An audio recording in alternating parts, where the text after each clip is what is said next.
Hello everyone, a very good morning to all of you. Welcome to my platform.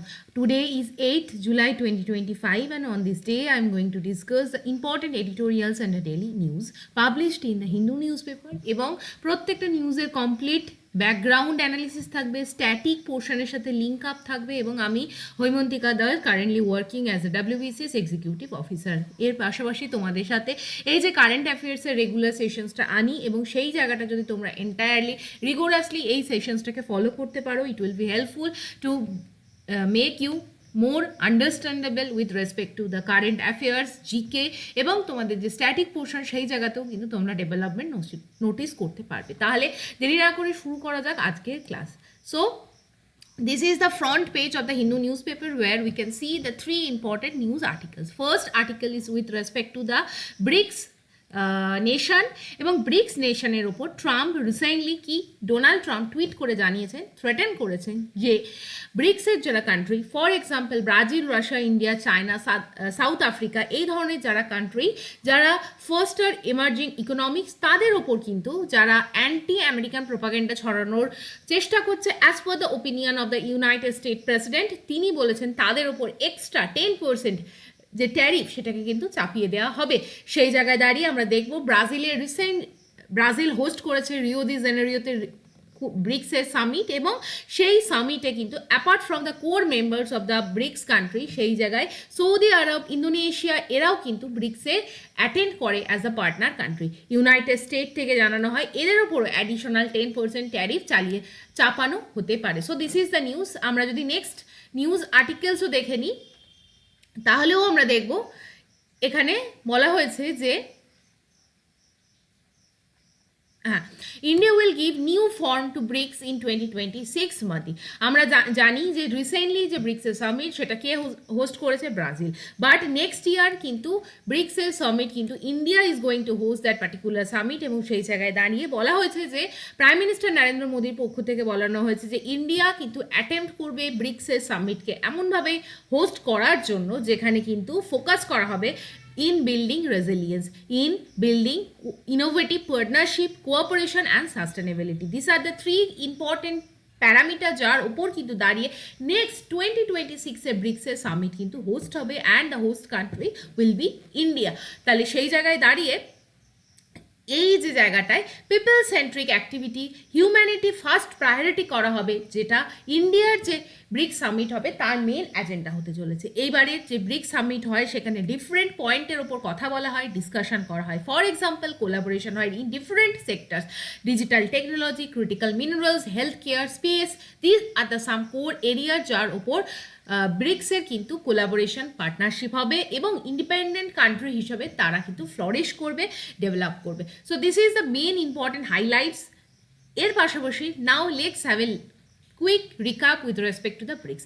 Bricks is the organisation যার মধ্যে মুখ্যত 5টা country আছে, Brazil, Russia, India, China and the South Africa.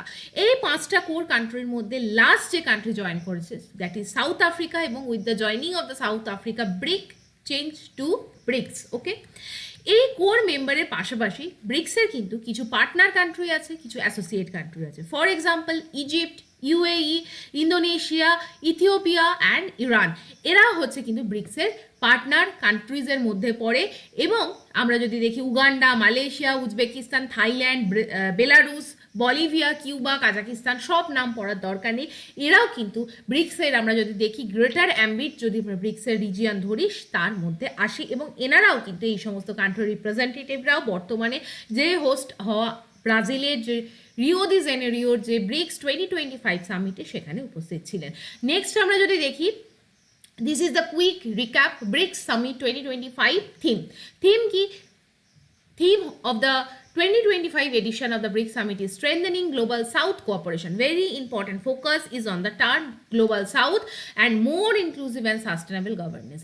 6th থেকে 7th July 2025 Rio de Janeiro is the place এবং iconic city in the Brazil, এখানে host হয় এই সামিট এবং কততম সামিট হয় 17 সামিটের মধ্যে ব্রাজিলে অনুষ্ঠিত হওয়া এই সামিট ফোকাস করে দুটো সেন্ট্রালাইজড পিলারের উপর। First is the global south cooperation and BRICS partnership in the social, economic and environmental development. So this is all about the BRICS. Now next move to the next article, that is the article with respect to Supreme Court to hear on July 10 against the Bihar rule revision.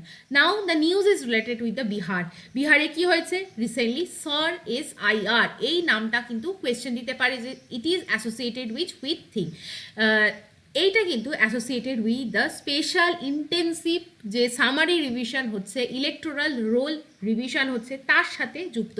But তোমরা যদি regular current affairs না দাও বা না পড়ো তাহলে এই ধরনের টার্মিনোলজি SIR স্যার এইভাবে যদি কোয়েশ্চেন্স দিয়ে দেওয়া হয় এটা কোন ফিল্ডের সাথে অ্যাসোসিয়েটেড তোমরা you can't able to solve the question. But this is the important portion, special intensive revision এই জায়গায় যেটা ইলেকশন কমিশন অফ ইন্ডিয়ার দ্বারা কন্ডাক্টেড হচ্ছে ইন দ্য বিহার। সেখানে অলমোস্ট 11টা ডকুমেন্ট চাওয়া হয়েছে যার মাধ্যমে ভেরিফাই করা যেতে পারে যে the person is the resident of Bihar এবং তার জায়গায় তার নাম ইজ প্রপার এবং সেই জায়গায় যে কোনো ইরেগুলারিটি যেটা না থাকে, বিহারে কোনো ডুপ্লিকেসি না থাকে, সেই যে রিভিশন হচ্ছে তার এগেনস্টে কিন্তু there are several objection is raised by কি ডিফারেন্ট পলিটিক্যাল অপোনেন্টস এবং তারা কিন্তু বলেছে যে এই যে চিফ ইলেকশন কমিশনারের যে গাইডলাইন্স এবং যে গাইডলাইন্সের ওপর ভিত্তি করে বিহারে রোল রিভিশন হচ্ছে সেটা কিন্তু অ্যাজ পার দ্য লিগাল যে নর্মস সেটা লিগাল নর্মস দ্বারা হচ্ছে না এবং it is a illegal practice. সেই জায়গায় দাঁড়িয়ে কেস সুপ্রিম কোর্টে যায় এবং সুপ্রিম কোর্ট কিন্তু এই যে আবেদন সেটার এগেনস্টে তার হিয়ার পিটিশন করবে ইন 10 জুলাই।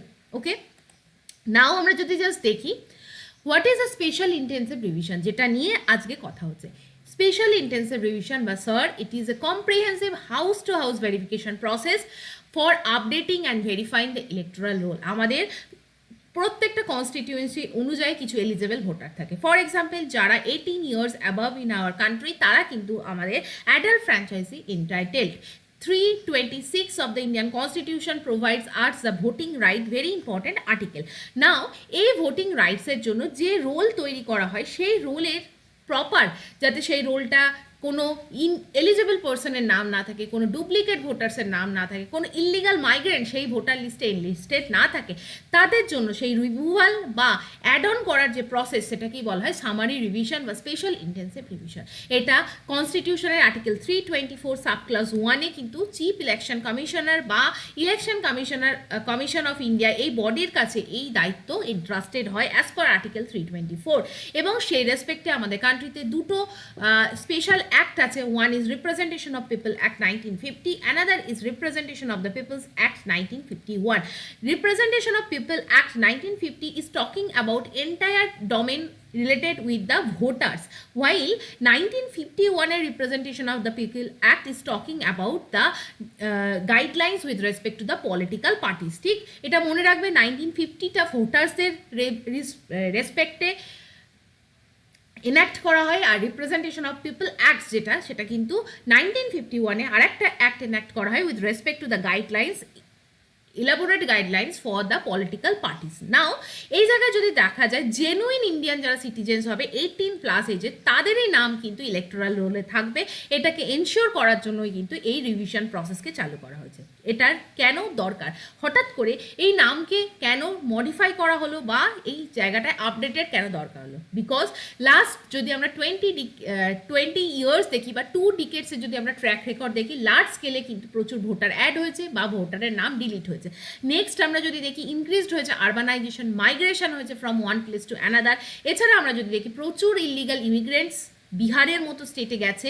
এছাড়া আমরা যদি দেখি ডেমোগ্রাফিক ম্যানিপুলেশন হচ্ছে বর্ডার স্টেট লাইক বিহারে প্রচুর, মানে আমরা যদি দেখি ক্রস বর্ডার ইমিগ্রেশন হয়েছে, ইলিগাল ইমিগ্রেশন হয়েছে। That is Y chief election commissioner বা ইলেকশন কমিশনার অফ ইন্ডিয়া মনে করছে যে বিহারে এই ধরনের ইলেকটোরাল রোল তৈরি হওয়া বা এর রিভিশন করা দরকার। But the point is that there are several opposition parties and there are also concerns from the various NGOs that কি এইখানে যে প্রপার যে ডকুমেন্টেশন চাওয়া হচ্ছে সেই জায়গায় দাঁড়িয়ে দেয়ার আর সার্টেন লুপহোলস, যেখান থেকে দাঁড়িয়ে there is a potential threat কি কোনো এলিজিবল অ্যাকচুয়াল ভোটার্সের নাম কিন্তু বাদ পড়ে যেতে পারে। নাও এখানে কি বলা হয়েছে, কি কি ডকুমেন্টস চাওয়া হয়েছে, মেনলি বার্থ ইয়ারের রেসপেক্টে কিন্তু ডকুমেন্টস চাওয়া হয়েছে। যাদের জন্ম 1987 জুলাই 1 আগে তাদের বলা হয়েছে তাদের বার্থ সার্টিফিকেট দিলে ইট ইজ সাফিসিয়েন্ট, যে তোমার প্রমাণ হবে you are a eligible voter. Next 1987 থেকে 2004 মধ্যে যাদের জন্ম হয়েছে তাদের কিন্তু যে কোনো পার্সোনাল ডকুমেন্টের পাশাপাশি তাদের পিতা বা মাতা অর্থাৎ পেরেন্টসের সিটিজেনশিপের প্রুফ দিতে হবে। নেক্সট 2004 পর যাদের জন্ম হয়েছে তাদের কিন্তু পার্সোনাল ডকুমেন্টসের পাশাপাশি বোথ ফাদার অ্যান্ড মাদারের পেরেন্টসের সিটিজেনশিপের প্রুফ দিতে হবে। এবং forms can be submitted online, একটা অ্যাপ তৈরি করে দেওয়া হয়েছে ইলেকশন কমিশন অফ ইন্ডিয়ার পক্ষ থেকে, বা তাদের অফিসিয়াল ওয়েবসাইটে গিয়েও কিন্তু এই ফর্ম সাবমিট করতে হবে। So this is the proof. তার মানে আমরা দেখা যাচ্ছে অন 1987 থেকে আমরা যত থ্রু আউট 2004 আসছি বা 2004 অনওয়ার্ডস যাচ্ছি, সেইখানে কি প্রবলেম হচ্ছে, সেখানে কিন্তু আমাদের আরও রিগোরাস ডকুমেন্ট চাওয়া হচ্ছে, তাদের ইন্ডিভিজুয়াল পার্সোনাল ডকুমেন্টস, পেরেন্টসদের citizenship proof. This are the certain criteria যেখান থেকে অপোজিশন পার্টিরা মনে করছে মেবি এই জায়গায় দাঁড়িয়ে ডকুমেন্টেশনকে রিল্যাক্স করা উচিত, সো দ্যাট আমরা আরও ট্রান্সপারেন্ট ওয়েতে ইলেকশন এই যে রিভিশন করতে পারি। এনহান্স করা হবে কিসের জন্য, সিগনিফিকেন্স কি, এই প্রসেস যদি আমরা ঠিকঠাকভাবে কমপ্লিট করতে পারি আমাদের ইলেকটোরাল রোলকে আমরা অ্যাকিউরেট করতে পারবো, ইন্টিগ্রিটি মেনটেন করতে পারবো। পাবলিক কনফিডেন্সে এখানে থাকা কিন্তু প্রচণ্ড important, otherwise it will create problem. Entire যদি আমরা এই ইলেকশন কমিশন অফ ইন্ডিয়ার জায়গাটা দেখি এবং আজকের আমরা কোনো একটা আজকের এডিটোরিয়াল পেজটাও আমরা ডিসকাশন করি, this is the editorial page, then we can see what the editor is trying to mention. এখানে বিহারের এই যে পার্টিকুলার প্রসেস, সেখানে কিন্তু দেখো ইলেকশন কমিশন অফ ইন্ডিয়ার এই প্রসেসের ওপর আলোকপাত করা হয়েছে with respect to Bihar's voter registration process. এখানে ভোটারদের যে এনফ্র্যাঞ্চাইজমেন্ট অর্থাৎ তাদের যে ভোট দানের ক্ষমতা, সেখানে কিন্তু একটা সিরিয়াস থ্রেট হতে পারে, বিকজ এখানে যে স্টিপুলেটেড 11 ডকুমেন্টস আছে এই জায়গায় দাঁড়িয়ে দেখা যাবে অনেক মানুষের এইখানে কিন্তু ভেরিফিকেশন করায় একটা প্রসেসে প্রবলেম আসতে পারে। এইখানে দাঁড়িয়ে as per the opinion of the editor কি বলা হয়েছে, election commission of India should adopt a more pragmatic robust approach by accepting more universally available identity documents. For example Aadhaar card নেওয়া যেতে পারে, রেশন কার্ড নেওয়া যেতে পারে, এবং মোস্ট ইম্পর্টেন্টলি মনরেগা জব কার্ডসকেও কিন্তু ইউজ করা যেতে পারতো ফর ভোটার আইডেন্টিটি বা ভোটার প্রুফ হিসাবে, কিন্তু মনরেগার সার্টিফিকেটকে বা জব কার্ডকে ইউজ করা যেতে পারতো। আমাদের বিহার যেখানে এমন একটা চ্যালেঞ্জ আছে with respect two providing birth registration, school enrolment, আরও যদি ব্রডার ডকুমেন্টেশন দিই, সেই জায়গায় দাঁড়িয়ে জেনুইন ইলেক্টরস যারা থাকবে তাদের কাছে দেখা যাবে অনেক ক্ষেত্রে দে মে lack some of the documents mentioned in the 11 indicative document। এখানে আরও বলা হয়েছে যারা আন্ডার প্রিভিলেজ মার্জিনালাইজ সেকশন তাদের কাছে কিন্তু হয়তো এই ধরনের কোনো ডকুমেন্টস নাও থাকতে পারে, but they are true Indian, এবং সেই জায়গায় দাঁড়িয়ে তাদের কিন্তু একটা ভয় হতে পারে যে সেই জায়গায় তারা কিন্তু তাদের ভোটিং রাইটস হারাতে পারে। সো এই জায়গাটায় ইলেকশন কমিশন অফ ইন্ডিয়ার কাছে একটা জাংশন পয়েন্ট, যেখানে right to vote which is the very fundamental rights of our constitution, এই ভোট ভার্সেস পার্টি বা পাবলিক কনফিডেন্সকে এনশিওর রাখা, এই ধরনের ইলেকটোরাল রোল যখনই আমরা রিভিশন করতে যাই এই ধরনের একটা প্রবলেম আসে। এখানে কিন্তু অল পার্টি কনফিডেন্সে না থাকলে, পলিটিক্যাল পার্টি কনফিডেন্সে না থাকলে, গ্রাসরুট লেভেলের মানুষকে কনফিডেন্সে না থাকলে এর ইম্প্যাক্ট হয়তো পরবর্তীকালে পড়তে পারে উইথ রেসপেক্ট টু মানে যা trust entrusted with the Election Commission of India।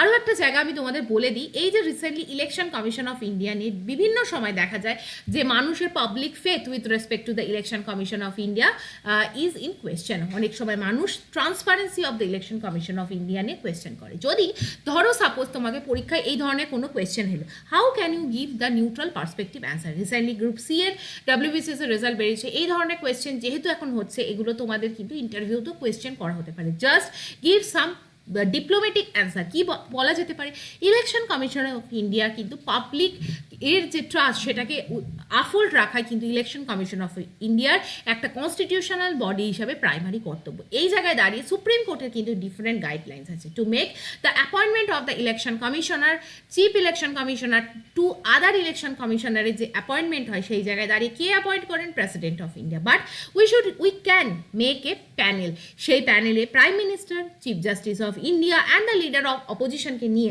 যদি একটা প্যানেল তৈরি করা হয় এবং সেই প্যানেলের রেকমেন্ডেশনের ভিত্তিতে যদি আমরা ইসিআই বা ইলেকশন কমিশন অফ ইন্ডিয়াতে মেম্বার অ্যাপয়েন্ট করি, that will bring the transparency, that will bring back the public trust with respect to the election commission of India. So hopefully this all is clear to all of you.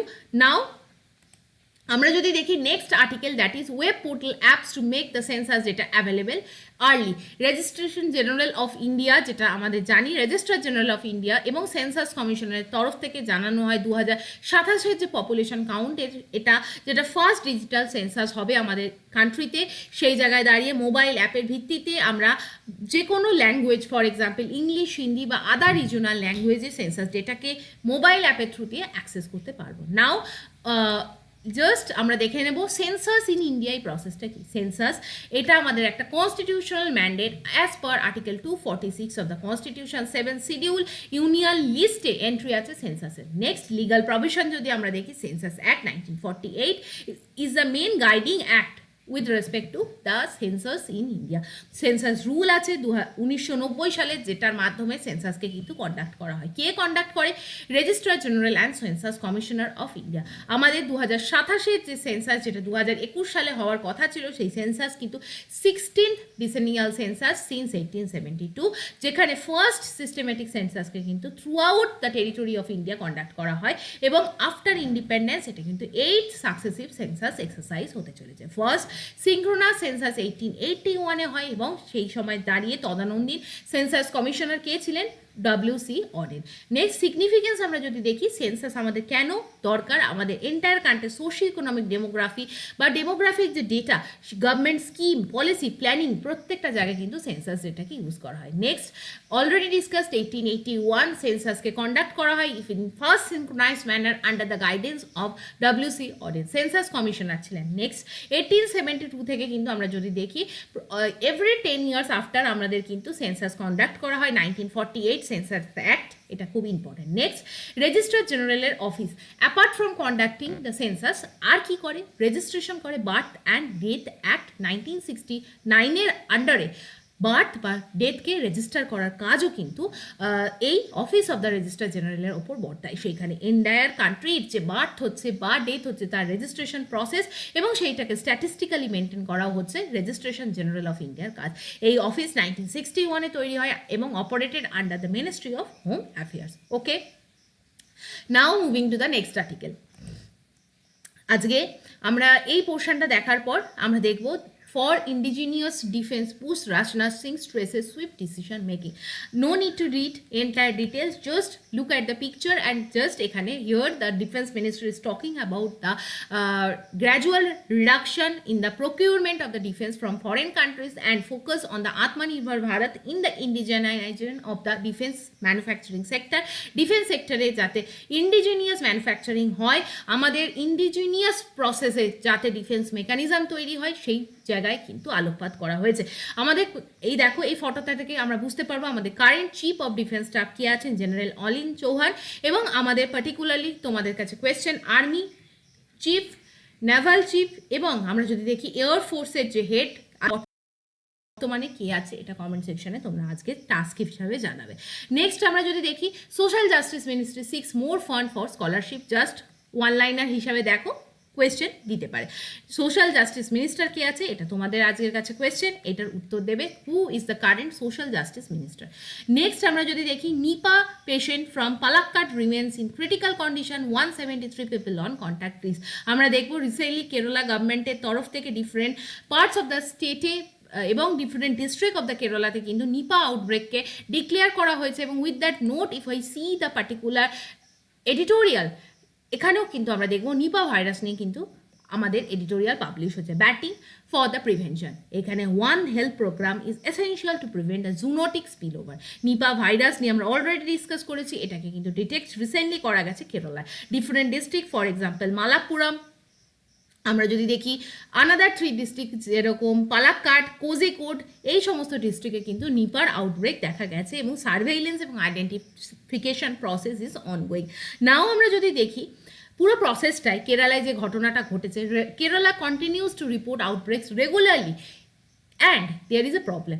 Nipa is a transmissible problem এবং যেটা একটা virus ঘটিত infection এবং it is associated with high mortality rate. 40 থেকে 75% is the mortality rate এবং এর particular কোনো vaccine বা ট্রিটমেন্ট প্রসিডিওর অ্যাভেলেবেল নেই। Future research might add an effective tool, যেখান থেকে দাঁড়িয়ে আমরা নিপাকে ট্রিট করতে পারবো এবং সেই জায়গায় দাঁড়িয়ে হয়তো কোনো মর্টালিটি রেট থাকবে না, but still now there is problem এবং কারণ আমাদের নিপার ভাইরাসের প্রপার ভ্যাকসিন নেই, তাই প্রিভেনশন প্রসিডিওর এবং isolation procedure is the only way of resort. Nipah is transmitted by fruit bat, যারা natural reservoir of the virus. এই ধরনের ফ্রুট ব্যাট কখনো ধরো কোনো ফলকে কন্টামিনেটেড করছে বাই বাইটেন বা বিট করা বা লিক করা, সেখানে ধরো তার যে স্যালাইভা সেটা ধরো কোনো একটা ব্যাটের, যিনি অলরেডি যে ব্যাটটা already infected with the Nipah virus, সেটা কিন্তু বাই ডিফল্ট সেই ফ্রুটটার মধ্যে ফলটার মধ্যে কিন্তু কন্টামিনেশন ছড়িয়ে দিচ্ছে। এইবার এই কন্টামিনেশন কিন্তু from the bat to the human body transmission হয় এবং that is Y zoonotic nature of the transmission can be seen in case of the Nipah virus. Now আমরা যদি দেখি কেন এই ধরনের নিপা ভাইরাস স্প্রেড হচ্ছে, because there are certain points. কি অথর বলেছেন যে এই ট্রিটমেন্ট, আইসোলেশন, ভ্যাকসিনেশন, অ্যাওয়ারনেস এগুলোর পাশাপাশি কেন নিপা ভাইরাস হচ্ছে, there is certain reason. Climate change related factors, anthropogenic factors, যার ফলে কিন্তু দেখা যাচ্ছে যে ন্যাচারাল হ্যাবিটেটস কিন্তু অ্যানিম্যালসদের নষ্ট হয়ে যাচ্ছে। এই ধরনের ব্যাটস কিন্তু তাদের বন জঙ্গল ছেড়ে হিউম্যান এলাকায় চলে আসছে, হিউম্যান রেসিডেন্সে চলে আসছে এবং এই যে zoonotic transmission becoming more and more severe. Zoonotic spill ওভারকে আমাদের কমানোর জন্য, হিউম্যান অ্যানিম্যাল ট্রান্সমিশনকে কমানোর জন্য আমাদের greater one health policy adapt করতে হবে, গ্রেটার অ্যাওয়ারনেস নিতে হবে, and that can only lead us to the path of solution. So this is the entire news. Now last একটা আর্টিকেল এখানে পাবলিশ হয়েছে, that is the ISRO chief official speak to astronaut Shubhanshu Shukla. তিনি যে international space স্টেশনে যে ভিজিটে গেছিলেন, সেই জায়গা থেকে দাঁড়িয়ে some of the quick recap. Astronaut কে গেছিলেন? শুভাংশু শুক্লা। তার আগে কে আমাদের ইন্ডিয়ান গেছিলেন? Rakesh Sharma. He is the second person যদি আমরা শুভ্রাংশু শুক্লার নাম বলি। কি মিশনে গেছেন? Axiom 4 mission. এটা যদি আমরা দেখি ইসরোর কারেন্ট চেয়ারম্যান কে আছেন? ভি নারায়ণন, এবং সিনিয়র অফিসিয়ালরা তার সাথে কমিউনিকেট করেছেন। এই যে পার্টিকুলার মিশন, সেটা কিন্তু আমাদের ভেরিয়াস ইনপুট দেবে with respect to our future mission Gaganyaan. Gaganyaan আমাদের একটা এমন প্রোগ্রাম যেখানে কিন্তু ইন্ডিয়ার তরফ থেকে লো আর্থ অরবিটে কিন্তু স্পেশালাইজড হিউম্যান যে মিশন, সেটাকে লঞ্চ করা হবে ইন দ্য আপকামিং ডেজ, এবং দ্যাট ইজ ওয়াই শুভ্রাংশু শুক্লার যে ইনপুট ইন্টারন্যাশনাল স্পেস সেশন সম্বন্ধে, that will B having tremendous insight with respect to ISRO. Now these are the some of the glimpses যেখান থেকে আমরা active recall করতে পারি all about the exam 4 mission. Now moving to the next portion, আমরা এই দুটো এডিটোরিয়ালকে cover করলাম। আমাদের কাছে লাস্ট একটা এডিটোরিয়াল থাকবে। সেই এডিটোরিয়ালে যাওয়ার আগে আমি দেখিয়ে দিচ্ছি fostering a commitment to stop maternal death. আর একটা কি এডিটোরিয়াল আছে? Rising sea, shifting lights and a test of the democratic values. এই দুটো আর্টিকেল আমরা পড়ার আগে some of the background news আমরা দেখে নেব। আচ্ছা, 1 মিনিট। এই আর্টিকেলটা আজকে হিন্দু নিউজ পেপারে পাবলিশ হয়নি, বাট আমরা যদি নিউজ সেকশানে, যে কোনো গুগল নিউজ সেকশানে, বিএড ইউটিউবেও আমরা যদি সার্চ করি, দেয়ার are some top stories. Recently উত্তরাখণ্ডে কিন্তু হিউজ ফ্লাড হয়েছে। অলকানন্দা রিভারের কাছে আমরা দেখব ট্রিগার করেছে ফ্লাড সিচুয়েশন। হেভি রেনফল হওয়ার ফলে কিন্তু অলকানন্দা রিভারে ফ্লাড হয়েছে এবং সেখানে আমরা যদি দেখি ডিফারেন্ট শিবা স্ট্যাচু কিন্তু ডুবে গেছে এবং this is a repetitive news. আমরা যদি দেখি উত্তরাখণ্ড কিন্তু এইভাবেই একটা ফ্লাড প্রোন একটা স্টেট আমাদের country. Now this is the some of the official highlights, news পেপারের breaking highlights of the news. উত্তরাখণ্ডের রুদ্রপ্রয়াগ ফেস ফ্লাড থ্রেট। এনভায়রনমেন্টালিস্টরা যারা বলছে তারা কিন্তু রিকল করছে যে ক্যাটাস্ট্রফিক ফ্লাড হয়েছিল 1970-তে অলকানন্দা রিভারে এবং সেগুলোরই কিন্তু রিপিটেশন হচ্ছে। নাও আমরা যদি দেখি যে স্ট্যাটিক পোর্শন ধরে, তাহলেই দেখো Alaknanda river is a very important river. Alaknanda রিভারের জায়গাটা যদি দেখি তাহলে আমাদের 4টে ইম্পর্ট্যান্ট প্লেসের নাম পড়তে হয়: যমুনেত্রী, গঙ্গোত্রী, কেদার অ্যান্ড গোত্রী। এই 4টে ভেরি স্যাক্রেড প্লেস এবং সেই জায়গা থেকে 4টে ইম্পর্টেন্ট নদী তৈরি হয়। পার্টিকুলারলি পরীক্ষায় যমুনেত্রী, গঙ্গোত্রী, কেদার এবং বদ্রীর পাশাপাশি কিন্তু দেখব যমুনেত্রী থেকে কোন নদী তৈরি হয়, যমুনা রিভার, ঠিক। গঙ্গোত্রী থেকে কোন নদী তৈরি হয়, ভাগীরথী রিভার। কেদারনাথ থেকে কোন নদী তৈরি হয়, মন্দাকিনী রিভার। এবং বদ্রীনাথ থেকে কোন নদী তৈরি হয়, অলকানন্দা রিভার। বাট কোনোদিনও যদি পার্টিকুলার গ্লেশিয়ার দিয়ে কোয়েশ্চেন্স করে যে এই যমুনেত্রীর কাছে কোন গ্লেশিয়ার থেকে যমুনা তৈরি হয়, গঙ্গোত্রীর কাছে কোন গ্লেশিয়ার থেকে ভাগীরথী তৈরি হয়, কেদারনাথের থেকে কোন গ্লেশিয়ার থেকে মন্দাকিনী তৈরি হয়, এবং মন্দারপুঞ্জের কাছে কোন গ্লেশিয়ার থেকে অলকানন্দা তৈরি হয়, that will be a very tricky question. Now আমরা যদি দেখি যমুনেত্রীর কাছে কিন্তু একটা পার্টিকুলার গ্লেশিয়ার আছে, তার নাম হচ্ছে বান্দারপুঞ্জ গ্লেশিয়ার। এই বান্দারপুঞ্জ glacier is the main origination point of the Jamuna river. Now talking about the Bhagirathi river, it is actually originating near the Gangotri, but the glacier name is the Gamuk glacier. Okay. নাও মন্দাকিনী যদি আমরা দেখি, মন্দাকিনী কেদারনাথের কাছে কিন্তু একটা glacier থেকে তৈরি হয় যার নাম হচ্ছে চোরাবাড়ি গ্লেশিয়ার। এবং অলকানন্দা রিভার যদি দেখি বদ্রীনাথের কাছ থেকে যে গ্লেশিয়ার থেকে তৈরি হয় তার নাম হচ্ছে সাতোপান্ত গ্লেশিয়ার। ওকে, সাতোপান্ত গ্লেশিয়ার থেকে অলকানন্দা তৈরি হয়। নাও ধৌলি গঙ্গা কিন্তু আসে এবং ধৌলি গঙ্গা অলকানন্দাকে মিট করে at a Prayag named as Vishnu Prayag. অলকানন্দার সাথে নেক্সট যে নদীটা মিট করে that is the Nandakini river and it forms at the Nanda Prayag. Next third river আমরা যদি দেখি পিন্ডোর গঙ্গা মিটস অ্যাট অলকানন্দা এবং যে প্রয়াগটা তৈরি হয় that is the Karnaprayag. Next Mandakini river that is originating from the portion of Chorabari glacier near the Kedarnath, সেটা কিন্তু আসে এবং মিট করে অলকানন্দাকে অ্যাট দ্য রুদ্রপ্রয়াগ। নেক্সট আমরা যদি দেখি অলকানন্দার সাথে কিন্তু ভাগীরথী মিট করে অ্যাট দ্য দেবপ্রয়াগ। অলকানন্দা এবং ভাগীরথী মিট করে তৈরি হয় গঙ্গা এবং one of the tributary, most important tributary Yamuna, পরবর্তীকালে হরিদ্বারের পাশে পরে গিয়ে প্রয়াগের কাছে কিন্তু গঙ্গার সাথে মিট করে। So this is the entire news আমরা যেটা অ্যানালিসিস করলাম। নাও আজকে যে এডিটোরিয়াল পেজ আছে সেই এডিটোরিয়াল পেজে একটা ইম্পর্টেন্ট টার্মিনোলজি নিয়ে কথা হয়েছে, that is the maternal mortality rate. Maternal mortality rate মানে কি? ম্যাটার্নাল মিনস মা, mother is associated with the কি সিনোনিম ওয়ার্ড ম্যাটার্নাল। মর্টালিটি মানে মৃত্যু, মানে মাতৃ মৃত্যুর হার, তাকেই বলা হয় ম্যাটার্নাল মর্টালিটি রেট। এটা মানে কি? প্রত্যেকটা 1 লাখ লাইভ বার্থের পেছনে কজন মা মারা যায় তাকেই বলা হয় maternal mortality rate. That means 1 lakh যদি জীবিত কোনো সন্তান জন্ম হয়, সেই জীবিত সন্তানের পর লাইভ বার্থের পেছনে যদি কতগুলো মানে মা বা মাদার মারা যায় সেই ডেলিভারির সময়, that is the mathematical calculation to calculate MMR। আমরা যদি কারেন্ট স্টেটাস দেখি, আমাদের ইন্ডিয়ার ম্যাটার্নাল মর্টালিটি রেট হচ্ছে 93, অর্থাৎ পার 1 লাখ লাইভ বার্থে 93 জন মা তার জীবন কিন্তু হারান। সেটা 2019-21 ডেটা, কিন্তু আমরা যদি ব্যাক ইন 2014-16 ডেটা দেখি সেটা কিন্তু আরও বেশি ছিল, 130। এছাড়া আমরা যদি দেখি there is certain regional disparity. For example Madhya Pradesh, Assam, Uttar Pradesh, Orissa, Chhattisgarh, Haryana, West Bengal, এগুলোর কিন্তু ম্যাটার্নিটি রেট বা maternal mortality rate is still very high. On the other hand south ইন্ডিয়ার যদি আমরা স্টেট দেখি, ফর এক্সাম্পল কেরালা, তামিলনাড়ু, এদের কিন্তু ম্যাটার্নাল মর্টালিটি রেট কম।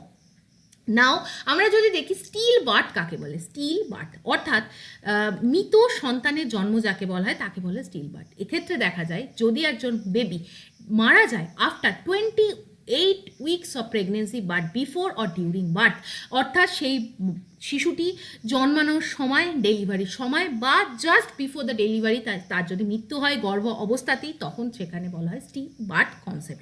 এটা থেকে পরীক্ষায় কোয়েশ্চেন আসতে পারে। Next neonatal mortality rate. Neonatal মানে সদ্য জন্মজাত বা সদ্যজাত শিশুর যদি মৃত্যু হয় তাকে বলা হয় নিওন্যাটাল মর্টালিটি রেট। ধরে নেওয়া হয় একজন ইনফ্যান্ট তার জন্মের 28 দিনের মধ্যে যদি মারা যায় এবং পার 1000 লাইভ বার্থে, অর্থাৎ পার 100 জন যদি পার 1000 যদি লাইভ বার্থ হয় তার মধ্যে যতজন শিশু 28 দিনের জন্মের মধ্যে মারা যাচ্ছে তাদেরকে কাউন্ট করা হয় অ্যাজ পার দ্য NMR বা নিওন্যাটাল মর্টালিটি রেট। এটা কি ইন্ডিকেটার? কারণ আমাদের কোয়ালিটি ম্যাটার্নাল বা নিউ বর্ন কেয়ার কীভাবে প্রোভাইড করা হচ্ছে আমাদের entire country, each and individual, how they are getting the access to health care, nutrition, disease prevention, এগুলোর ওপর কিন্তু বেস করেই কিন্তু বোঝা যায়, রিফ্লেকশন করা যায় যে নিওন্যাটাল মর্টালিটি রেট কোথায় দাঁড়িয়ে আছে।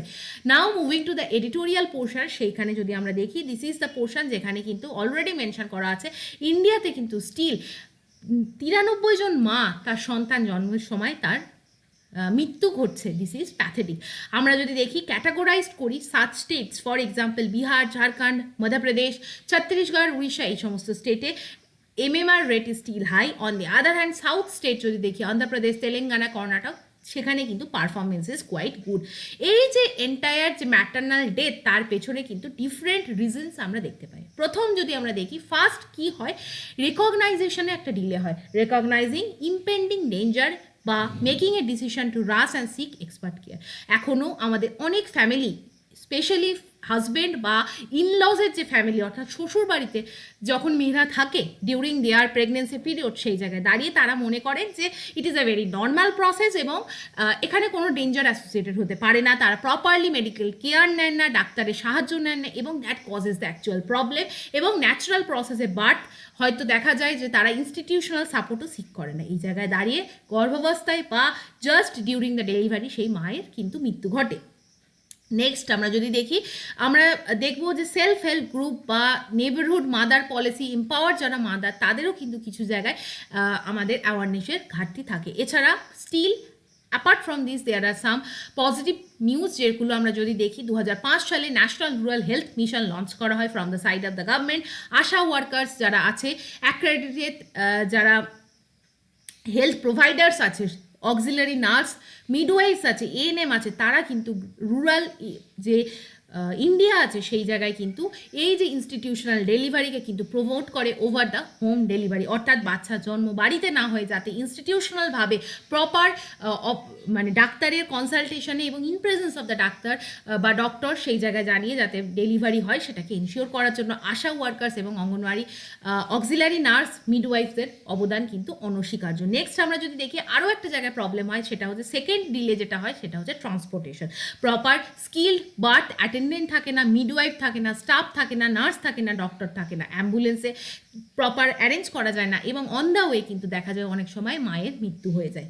থার্ড ডিলে যদি আমরা দেখি, সেটা আনপার্ডনেবল, সেটাকে ক্ষমা করা যায় না, সেটা হচ্ছে হেলথ যে ফ্যাসিলিটি, সেখানে স্পেশালাইজড কেয়ার কিন্তু ইনিশিয়েট করা হয়নি। এমার্জেন্সি রুম বা অবস্ট্রেটিক বা ধাত্রী যে বিদ্যা, সেই জায়গায় দাঁড়িয়ে proper infrastructure, lab facility, operation theatre অনেক জায়গায় দেখা যায় প্রাইমারি হেলথ সেন্টার বা হসপিটালগুলোয় থাকে না।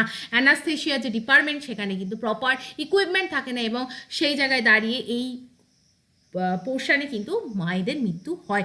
আরও একটা জায়গার ওপর হাইলাইট করা হচ্ছে, that is the lack of blood bank is another difficult situation, যেখানে দাঁড়িয়ে ডেলিভারি অবস্থায় যদি প্রপার ব্লাডের দরকার হয়, সেই জায়গায় অ্যাডিকুয়েট ব্লাড সাপ্লাই বা ব্লাড ট্রান্সফিউশন করা যায় না, এবং মায়ের কিন্তু মৃত্যু হতে পারে। Biggest killer is the bleeding after the delivery. যদি কোনোভাবে আফটার ডেলিভারি মা বা সদ্যজাত যিনি জন্ম নিয়েছে তারও যদি ব্লিডিংয়ের কোনো প্রবলেম হয়, প্রপার ব্লাড সাপ্লাই দেওয়া যায় না, এবং সেক্ষেত্রেও কিন্তু প্রবলেম হয়। আনাদার এমার্জেন্সি সিচুয়েশন হতে পারে যখন ডিউরিং দ্য ডেলিভারি, প্রেগনেন্সি পিরিয়ডের পর যখন ডেলিভারি হয়, সেখানে একটা প্রবলেম হতে পারে অবস্ট্রাক্টেড লেবার, সেই জায়গায় দাঁড়িয়ে কন্ট্রাকশন হয়ে যেতে পারে বনি পেলভিস, এবং this is a very medical portion, এবং দিস ইজ ভেরি কমন, যেখানে দাঁড়িয়ে লেখক বলেছেন যে আমাদের কান্ট্রিতে maternal mortality rate still high.